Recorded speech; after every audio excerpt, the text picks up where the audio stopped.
Hello, नमस्कार। मैं प्रदीप कुमार।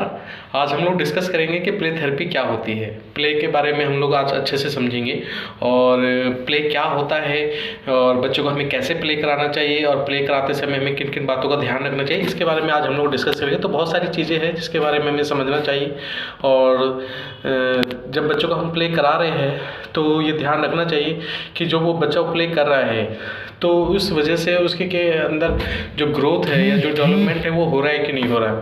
तो इन सब बातों का ध्यान रखना चाहिए। क्या बच्चा जो भी प्ले कर रहा है, ठीक है, कुछ भी प्ले कर रहा है, क्या उससे उसकी लर्निंग हो रही है कि नहीं हो रही है, इन सब बातों का हमें बहुत अच्छे से ध्यान रखना चाहिए।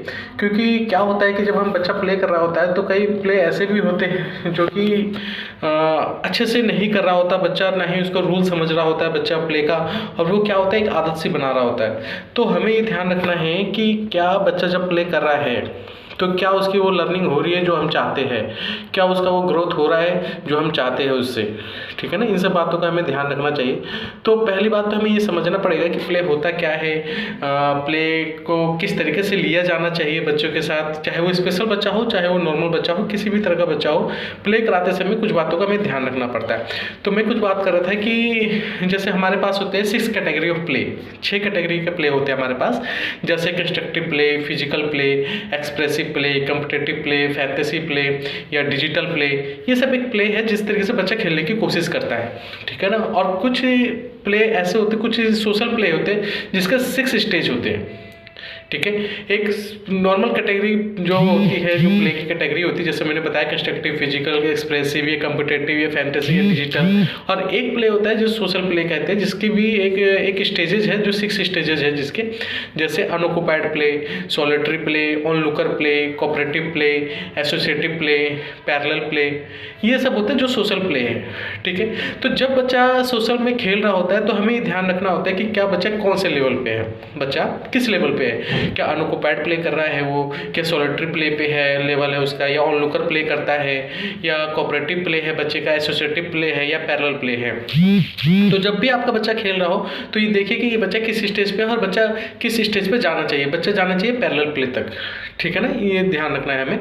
तो हमें ध्यान रखना है कि जैसे मैं कह रहा था कि पैरेलल प्ले है, एसोसिएटिव प्ले है, या कोऑपरेटिव प्ले है, ठीक है। जब ऐसे ऐसे करते हुए बच्चा जाता है, स्टेजेस को पार करता हुआ जाता है, तो बच्चे में ग्रोथ होता है, एक डेवलपमेंट होता है। अब ग्रोथ और डेवलपमेंट किस किस चीज़ों का होता है उसके बारे में भी हमें समझना चाहिए।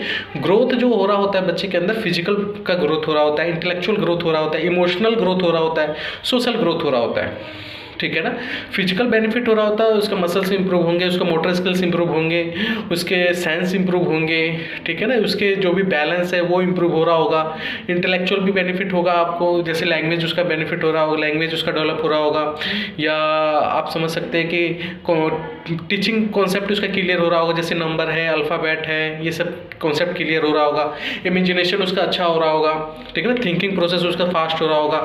तो ये सब हमें देखने को मिलता है। इमोशनल बेनिफिट भी मिलता है, बच्चा सेल्फ रेगुलेट करेगा, कॉन्फिडेंस आएगा, कॉन्फिडेंस बिल्ड होता है, सेल्फ स्टीम अच्छे से उसके अंदर डेवलप होंगे, ठीक है ना। बच्चा एंजॉय करेगा, फन करेगा, मतलब इमोशनली अपने आप को एंजॉय करेगा अपने आप से।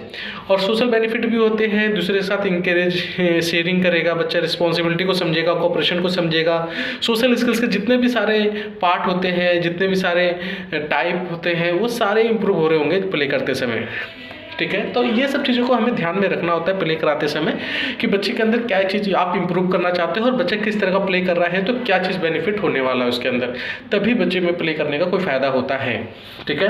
अब हमें समझना है कि बच्चे के साथ कैसे काम किया जाए, प्ले पे किस तरीके से समझा जाए बच्चों को कि क्या है। जैसे मान लीजिए कि मैं आपको बोलता हूँ कि आप एक पेन उठाइए और पेन से खेलने की कोशिश कीजिए, तो आप क्या करते हैं, पेन से नॉर्मली अगर आपको पेन के 10 यूजेस पता होंगे तो ही आप उससे खेल पाओगे। जैसे आप पेन को उछालोगे, पकड़ोगे, या थ्रो करोगे, या पेन से लिख के कुछ भी एक्शन करोगे, तो ये सब आपके लिए प्ले होगा एक। लेकिन क्या बच्चों को वो सारी चीज़ पता है कि नहीं पता है? तो कभी भी कोई भी ऑब्जेक्ट आप बच्चे को दे रहे हो खेलने के लिए, तो ध्यान रखिए कि क्या बच्चे को उस ऑब्जेक्ट का यूजेस पता है कि नहीं पता है, क्या बच्चे को उसको मैनिपुलेट करना आता है कि नहीं आता है, ठीक है ना।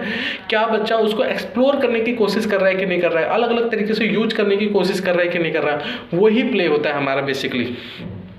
उस प्ले पे क्या इमेजिनेशन है कि नहीं है बच्चे का, क्या थॉट यूज कर रहा है कि नहीं कर रहा बच्चा। उस जब भी कोई ऑब्जेक्ट दे रहे हो खेलने के लिए, जैसे हम ब्लॉक्स दे देते हैं, कई बच्चों को पता ही नहीं होता ब्लॉक से करे तो करे क्या, तो नहीं खेलते।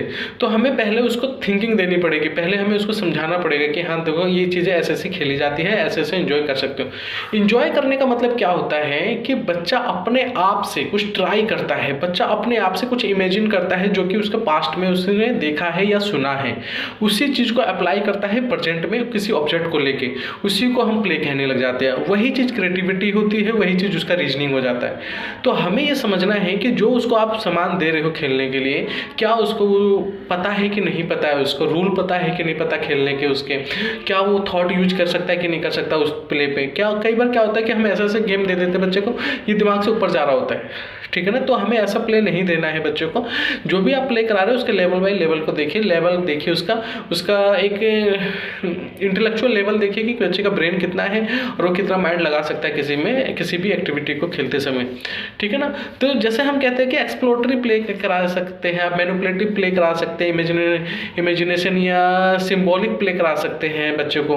तो बहुत सारे के प्ले होते हैं। जैसे मैं कहता हूँ कि एक्सप्लोरेटरी प्ले के बारे में अगर हम थोड़ा सा समझें तो जैसे होता है कि वाटर टॉय करा दिया, स्लाइड करा दिया, स्विमिंग करा दिया, फिंगर पेंटिंग करा दिया, या आपने कुछ डांस करके कुछ अलग अलग फॉर्म करा दिए डांस के।